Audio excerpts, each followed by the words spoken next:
Hello mga madlang people, mabuhay at welcome sa Sports Corner PH. Interviews live na live mula rito sa UP College of Human Kinetics Baseball Garden dito po sa UP Diliman. At kasama po natin, ongoing na po ang Founders League ng Cornhole Philippines. Kasama po natin ang founder ng Cornhole Philippines. And of course, Philippine Beach Games. Alam ko, lilipat na kayo ng venue next year. Pero pag-uusapan natin mamaya, Sir JP De Montaño. Sir, magandang hapon po. Magandang hapon naman. Good afternoon. Afternoon ba? O tama, good afternoon. Good afternoon sa mga viewers mo. Alam ko marami ka viewers. Oo nga, 31,000 na po mga sumusubaybay sa ating page sa Sports Corner PH. Anyway, bago ako magtanong, happy birthday sa inyo. Thank you. At alam ko, may you have more blessings sa inyong ginagawa mo na yon. And of course, ito nga yung ating pinipicture natin, itong Cornhole Philippines Founders League. One day lang po ito, pero pagkatapos yan, may tailgate party ngayon. Anyway, gusto natin kamustahin na muna ang Cornhole Philippines. Ano ba ang mga pinakakabalaan sa ngayon? Well, ito muna talagang medyo busy kami for this, no? But ayun, kasi we're growing already, so we're planning to do another big tournament on March and July also. But magkakaroon din ng mga campus tours hopefully soon. So tuloy-tuloy yun. Tuloy-tuloy din. May PE classes dito sa UP na nangyayari. So one of the schools na nagsimula ng Cornhole na part of the PE program. So marami activities coming soon. So mag-like kayo, follow kayo ng Facebook page namin, makikita nyo doon lahat ng mga updates sa mga activities na mangyayari. And bukod sa mga schools, alam ko meron kayong mga partnership sa mga LGUs, especially sa Quezon City. Alam ko sinama din yung Cornhole sa isa sa mga events doon ng Sports Fest during the Quezon City Day. Yes, correct. Oo. Medyo nagustuhan nga nila na yung Cornhole. So aside from yung one-day event nung nakaraan, gusto nila ipasok sa Sports Fest nila the next year. Ang Cornhole. So, yun. Maraming nag-e-enjoy. Sana kayo, lahat ng viewers, makatry na to at masubukan nyo makita nyo gano'ng kasaya ito. Siguro, kwentuhan nyo sa atin itong one-day league ngayon kasi ongoing right now. I think this is actually right now mga novice pa lang. Pero meron pa lang mga susunod na events, yung mga doubles, singles for both men's and women's, and of course, yung mga crew team. Ayan, yung crew of four. Crew of four, yes, correct. Okay, tell us more about yung ating event na yun right now. Ayan, so correct nga yun. We have different divisions nga. May male and female singles. Meron rin tayong doubles. Yung doubles na to pwedeng all male or all female or mixed na male and female. Ganun po itong ka-inclusive na to, no? Kahit hindi ka makakasigurado kung anong gender mo na kung lalaki, mananalo sa babae, hindi po ganun dito. Marami po tayong magagaling na female players dito na kayang-kayang lumaban. Pati sa edad po, meron din tayong mga naglalaro ngayon na mga masters na 60 and above. Okay, so pati mga bata naglalaro din. So very inclusive ang Cornhole, kahit sino pwede maglaro. So it's iba't ibang gender, iba't ibang ethnic, ethnicity, at kahit anong edad, basta pwede kayo maglaro ng Cornhole. Basta itutok mo lang ang target doon sa mga beanbags, doon sa butas na kailangan may shoot para makapoint ka. At alam ko, pag nag-point ka, based sa last interview natin, 2 points ata yun pero pag 1 point on the board, tsaka 3 points on the hole. Ayun.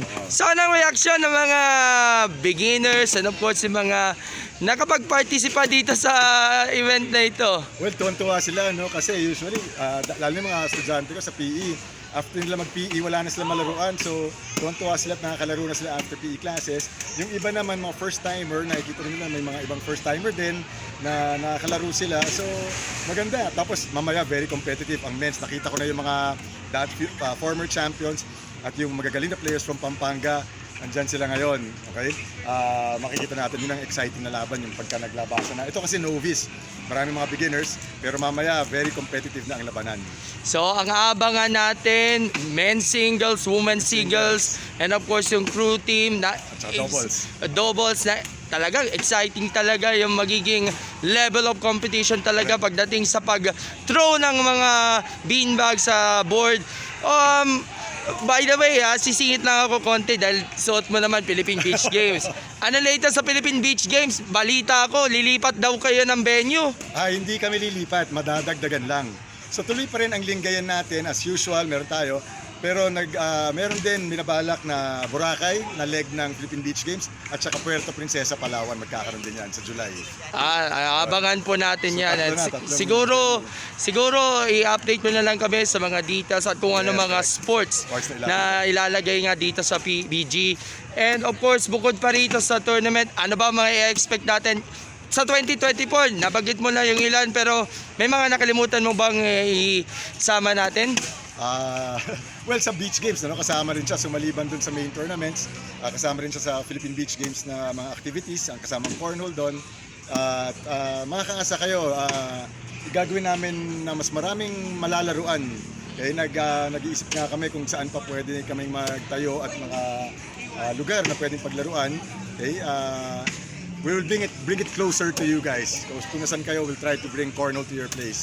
Just coordinate with us. And finally, para doon sa mga pupunta sa UP, baka pwede ka maghingi ng konting mensahe sa kanila at paano ka ma-update sa mga kaganapan nga dito sa cornhole? Yung sa mga padating pa lang, agahan nyo kasi mga nandito, nakikita nyo, nag-warm up na, nagpa-practice na sila.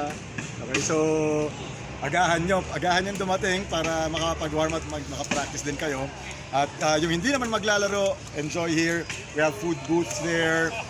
Later on, we'll have a party after this, awarding. So it will be fun. It will be a whole day of fun. So come here, guys. It's still early. Come here. And of course, lastly, alam ko matagal niyo pinapangarap na ma-popularize, matangkilik panlalo ang cornhole. Ano ba mga gagawin niyong hakbang para mas mapaigting pa yung popularity pa ng cornhole dito sa bansa? Yan. Well, as I mentioned a while ago, yung campus tour. So, yung isa campus tour, pangalawa yung corporate naman. Corporate, we plan to bring this to the companies para naman yung mga, kasi minsan yung mga CEO, yung mga VP, or yung mga medyo senior citizen na hindi makasali sa sports fest kasi puro pang mabilisan ito, di ba? Mabilis, matangkad ka kailangan, macho ka para makalaro. Dito, kahit na anong edad mo, kahit na payat ka or malaki ka, kaya mong laruin to, mag-e-enjoy ka. So, ayun, very inclusive siya.